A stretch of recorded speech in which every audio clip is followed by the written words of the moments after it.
Hey guys, Dai-chan here. Today's Nikke lore compilation is part of a special campaign that focuses on how Nikke evolved from our initial impressions. While there are plenty of amazing examples, I've chosen 6 Nikke whose stories show them to be more profound than just their appearances. Enjoy!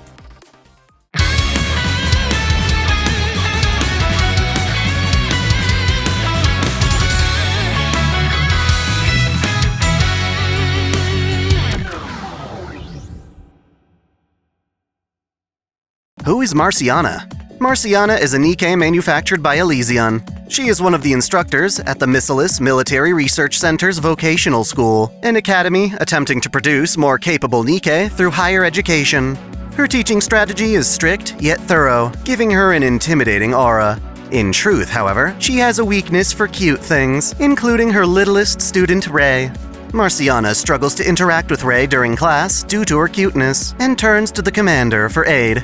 To help her confront and be honest with her feelings, the commander takes Marciana to the maid cafe and animal shelter Happy Zoo, where she learns to confidently embrace the cuteness of Coco and a swarm of adorable puppies. No longer holding back, she returns to school and admits how cute Rei is.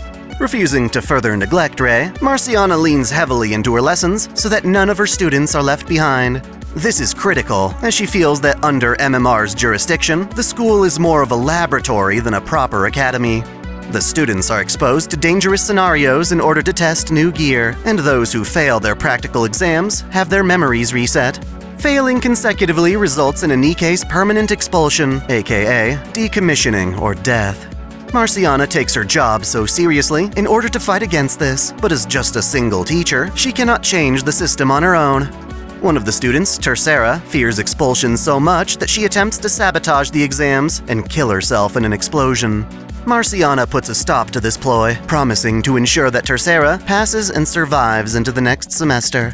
These efforts bear fruit, but for every student she saves from the chopping block, she laments others she could not. She hopes the commander will bear witness to this nightmare and help her one day resolve it. Who is Anne? Anne, otherwise known as N102, is an Nikke manufactured by Miscellaneous. She's part of the recall and release program, requiring daily memory wipes in order to function. As a human, Anne had a rare medical condition where she would retain more memories than her brain could handle.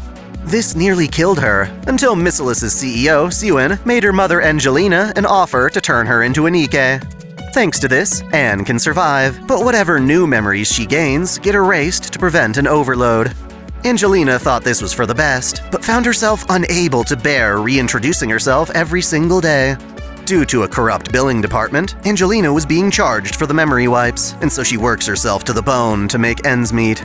She accepts this to distract herself from visiting Anne, but after a literal Christmas miracle, Anne goes 2 entire weeks without losing memories.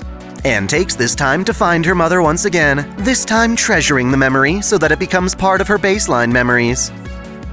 Who is Diesel? Diesel is a Nikke manufactured by Elysion. She's the leader of Infinity Rail, a squad tasked with operating and maintaining the Ark's train system.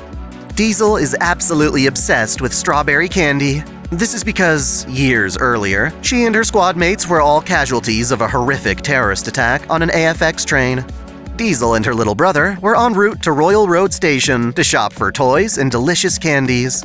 The attack robbed them of their lives, but because Diesel is a woman, she was brought back as a Nikke. The Ark holds an annual memorial for the deceased, and while Diesel wants to see her brother's grave, her body refuses. When her commander learns of this, they take Diesel on a date, finally accomplishing all the tasks her brother had wanted. After placing their bounty at the memorial, Diesel breaks down, crying both from happiness and sadness. Though she mourns her brother, she's glad to have a caring commander, whom she kisses tenderly before looking forward to a bright new dawn. Who is Crow? Crow is a Nikke manufactured by Miscellaneous. She's the leader of Exotic, a squad made up of Nikke from the Outer Rim. While the central government works with them to protect the Ark from outlaws, they too are considered dangerous, and so they're forced to wear explosive chokers as a contingency plan. As a human, Crow was born in the Ark's sewage dump, so she intimately understands how horrible the Outer Rim is. Outlaws are convicted humans cast out of the Ark, such that even their children are born without citizenship. Crow knows that's not fair, yet as a Nikke, she has no choice but to participate in this corrupt system. In an attempt to follow her own system of justice, she is often found in violation, taken to the Rehabilitation Center for judgment. There, she meets her commander, who for once doesn't look down on her as an outlaw or a Nikke.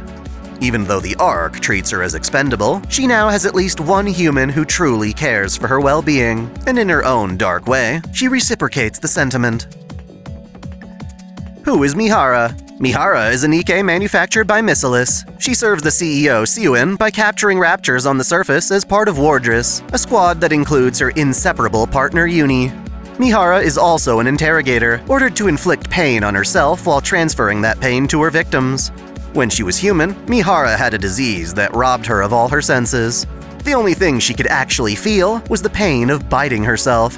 As a Nikke, she seeks to feel all kinds of sensations, embracing pain as a pleasure. Her partner Uni is a sadist who complements her perfectly, and together they intimately experience new stimuli.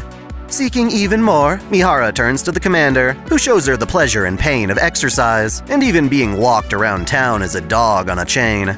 The sensation she loves the most is kissing. Sadly, after violating Central Command protocol, Mihara's memories are wiped, so she entrusts Uni to reshape her into the Nikke they know and love. Who is Laplace? Laplace is a Nikke manufactured by Missilis, a special creation from its CEO Siuin. Her squad, Matisse, is an elite battle unit often regarded as the strongest of them all. Laplace stands among them as a former human with the fervent wish to become a hero. As a Nikke, she takes this role to heart, charging into danger fearlessly, albeit at the cost of some collateral damage. Her methods are reckless at times, but at no point does she ever stray from her goal. Tragically, this is tested when, during a mission on the surface, she and her squad are corrupted by rapture tentacles.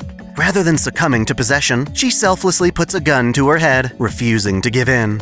Ultimately, she and her squad are frozen to halt their corruption. Instead of wiping their memories, Siuin chooses to cure their corroded minds by destroying their nymph. The nymph are nanomachines in a Nikke's brain that control their memories. It's what keeps them subservient to humans and the central government. In this manner, Matisse is resurrected, but without their nymph, the ARC's citizens lose hope in them as heroes.